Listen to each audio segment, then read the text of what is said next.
হে বন্ধুরা, কেমন আছে সবাই? আজকে মা এই হাঁসটা রান্না করবে। চলো বন্ধুরা, মায়ের হাতের ঝাল ঝাল হাঁসের মাংসের রেসিপিটা দেখা যাক। প্রথমে তো হাঁসটাকে ভালো করে পালক আঁশ বেছে পরিষ্কার করে নেওয়া হয়েছে, আর পরে এভাবে হালকা আগুনে ছ্যাঁকা হচ্ছে, যেন ছোট ছোট পালক থাকলে ঝলসে যায়। গরম কড়াইয়ে সর্ষের তেল ঢালা হচ্ছে। গরম তেলে পেঁপে আর আলুগুলো মা ভালো করে ভেজে নেবে। দেশি হাঁসের মাংস একটু শক্ত হয়ে থাকে, পেঁপে দেওয়ার ফলে মাংসটা সুন্দর সফট হবে। এই টিপসটা অবশ্যই তোমরা কাজে লাগাতে পারো। আলু আর পেঁপেগুলো কিন্তু সুন্দর ভাজা হয়ে গেছে। গরম তেলে দেওয়া হলো তেজপাতা, জিরা আর কিছুটা পেঁয়াজ কুচি। পেঁয়াজটা বাদামি করে মা ভেজে নিচ্ছে। পেঁয়াজটা ভাজা হয়ে গেলে মা দিয়ে দেবে আদা রসুন বাটা আর লঙ্কা বাটা। মশলাটা ভালো করে কষাতে হবে, যে পর্যন্ত মশলায় তেল না ছাড়ে। দেয়া হলো হলুদ গুঁড়ো, পরিমাণ মতো লবণ আর সামান্য একটু জল। মশলাটা ভালো করে তেল ছাড়া অবধি কষাতে হবে। হাঁসটা থেকে এই পরিমাণ মাংস হয়েছে। মাংসগুলো কষানো মশলা ছেড়ে দেওয়া হলো। এবার পালা মাংস কষানোর। মাংসগুলো তেল ছাড়া অবধি কষাতে হবে। জ্বলন্ত চুলায় কাঠের আগুনে কষানো হচ্ছে হাঁসের মাংস। হাঁস রান্নায় অনেক ঝামেলা, তাই সাধারণত হাঁস খুব কমই রান্না করা হয়। দেখো, মাংসটা কষাতে কষাতে কি সুন্দর তেল উঠেছে। দেশি হাঁসের মাংস লাগবে পুরো খাসির মাংসের মতো। মাংসটা এখনো কষানো হয়নি, তাও দেখে জিভে জল চলে আসছে।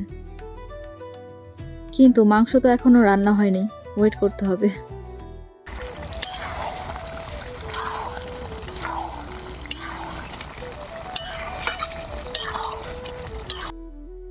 মাংসটা কি সুন্দর কষানো হচ্ছে। হাঁস না, দেখে মনে হচ্ছে খাসির মাংস।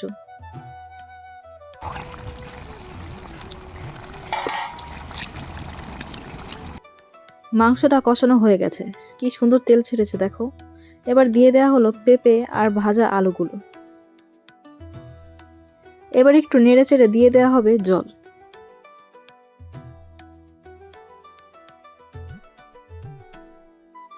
মা জলটা এবার দিয়ে দিল। এবার ঝোলটা ফুটে উঠলেই হাঁসের মাংস রেডি।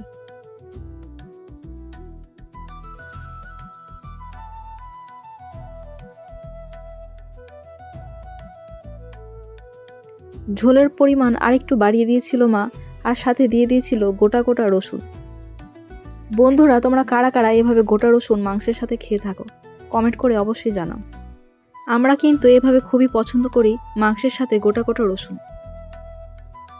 ফুটন্ত ঝোলের মধ্যে কিন্তু গোটা রসুনটাও সুন্দর সেদ্ধ হয়ে যাবে। মা এবার দিয়ে দিল শাহি গরম মশলা। মশলাটা সুন্দর করে মিশিয়ে দিল। আর এবার মা দিয়ে দিল জিরা গুঁড়ো। অনেকে জিরা পছন্দ করে না, তারা জিরা স্কিপ করতে পারে, কিন্তু জিরা গুঁড়ো আমাদের খুবই পছন্দ। বন্ধুরা, তোমরা হাঁসের মাংস বাড়িতে এইভাবে একবার রান্না করে দেখতে পারো, অসাধারণ হয়েছে। রেসিপিটা একবার ট্রাই করলেই বুঝবে। দেশি হাঁস হয়েছে খাসির মাংসের মতো টেস্ট, না খেলে বুঝবে না। দেখো বন্ধুরা, লাল লাল ঝাল ঝাল খাসির মাংস, সরি হাঁসের মাংস। তোমরা কিন্তু এইভাবে অবশ্যই রেসিপিটা ট্রাই করতে পারো, না খেলে বুঝবে না কতটা টেস্টি হয়েছিল।